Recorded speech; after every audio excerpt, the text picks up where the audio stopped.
What we're going to talk about now is the vLocDM system.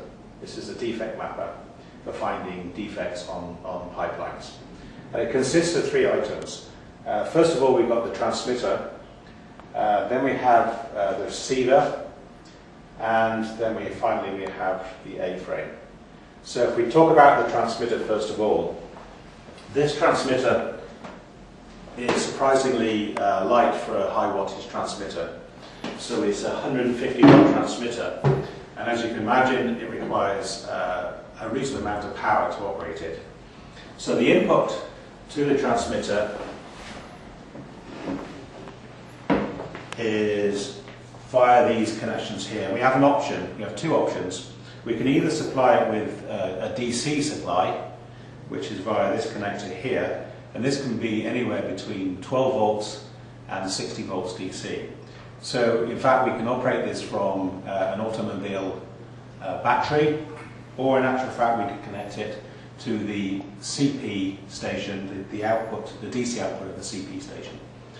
And then, so the other option is we can use a 240 volts input here. Actually it can be 110 to 240 volts AC. So that's the other input there. The connection to the pipeline is made via this connector here. One wire would go to the pipeline, and the other wire would go to the anode bed. So taking a look at the inside of the transmitter,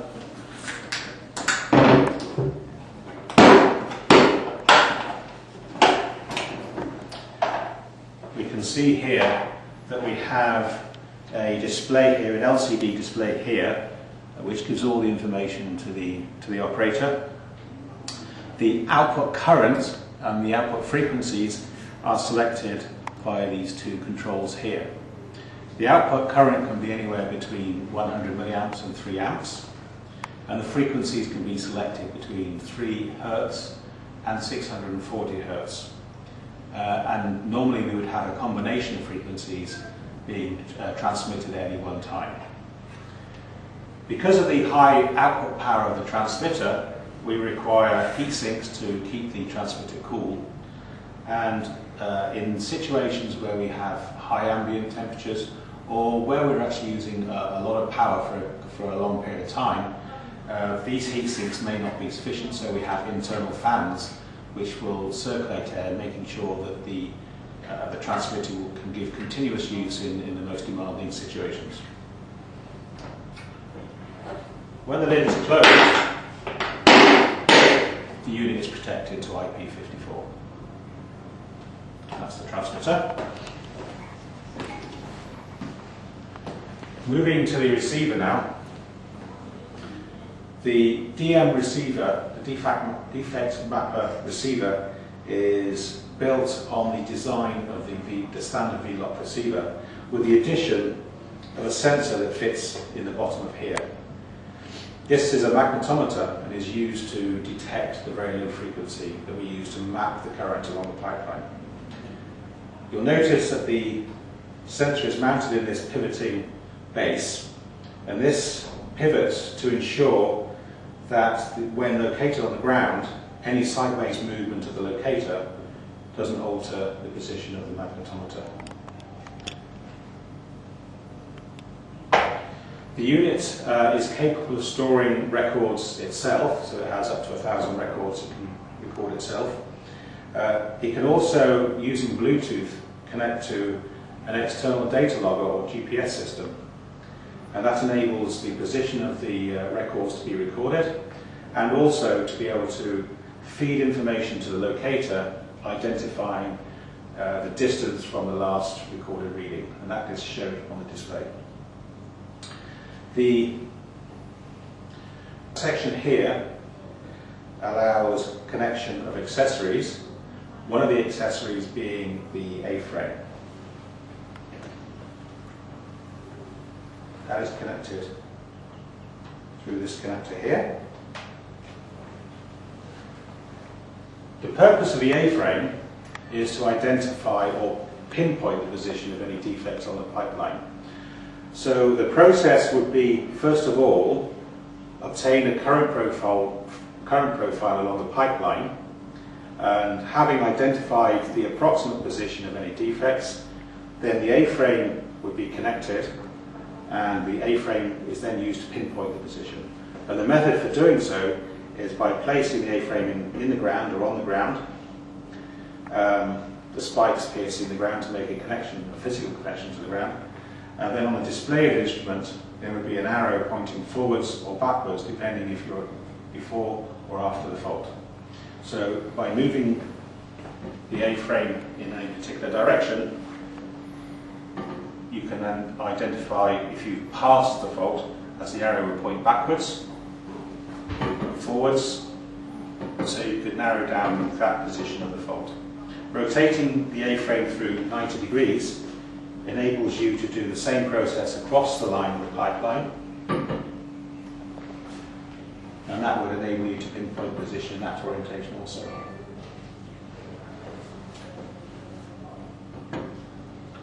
So let's take a look at the display itself.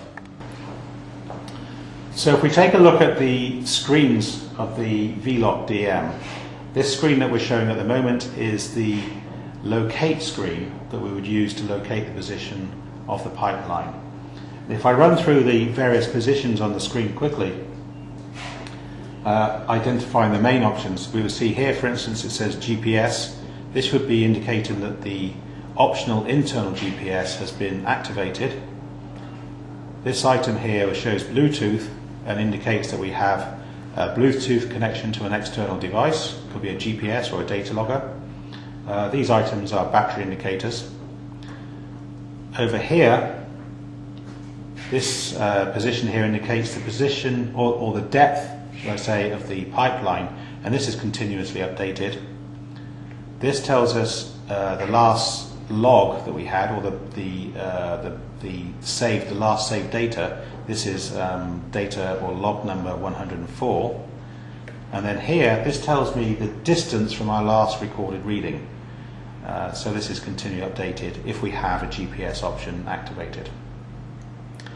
This is our locate screen here. It consists of the blue section tells us the signal strength. So obviously the stronger the signal, the wider the blue section. And this indicates the direction of the line. So this will tell us the position, the direction that the pipeline is actually running. So if I rotate the locator, the line indicator also rotates. Having found the position of the pipeline and identified that particular section as being wanted to take a record, the locator will be positioned on the ground and then held steady, and this I button depressed.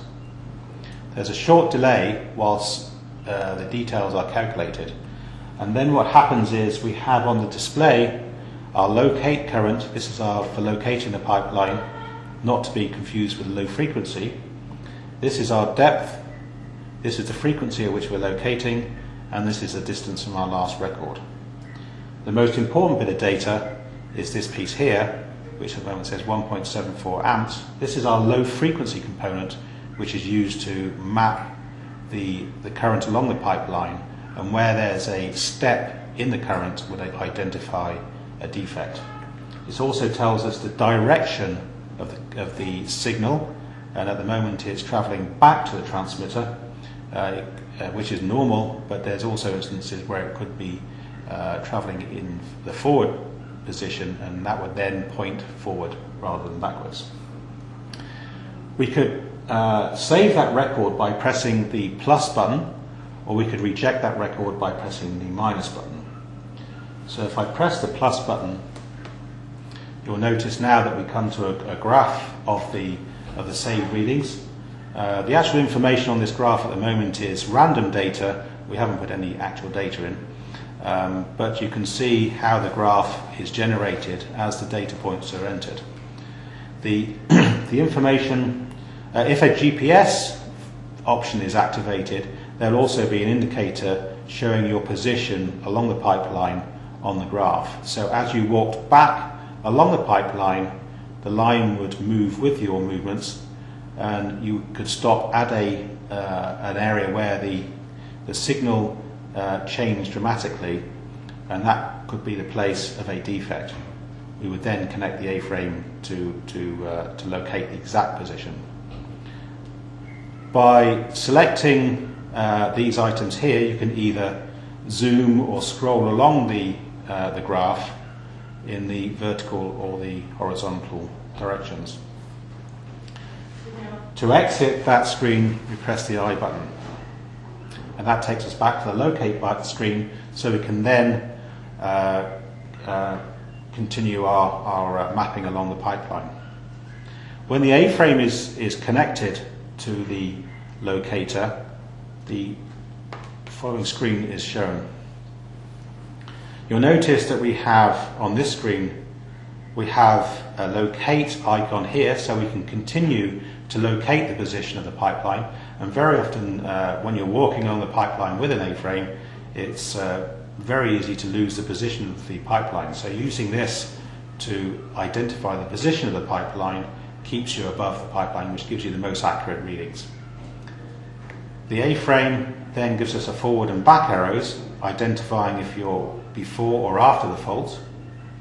And again, by pressing the I button, this at any one point the record can be saved, and a graphical representation of the fault developing can be shown on the screen. And so you can easily identify exactly when you've passed the fault, graphically and also with the arrow. This number here is indicating the strength of the signal, and what we would normally expect is as you approach the fault or the defect, then that would increase and then drop down to a very low reading when you're directly over the defect, and then increase again directly afterwards, and then tail off again to nothing as you pass by the defect. So that's the main screens of the DM, and that's how it works.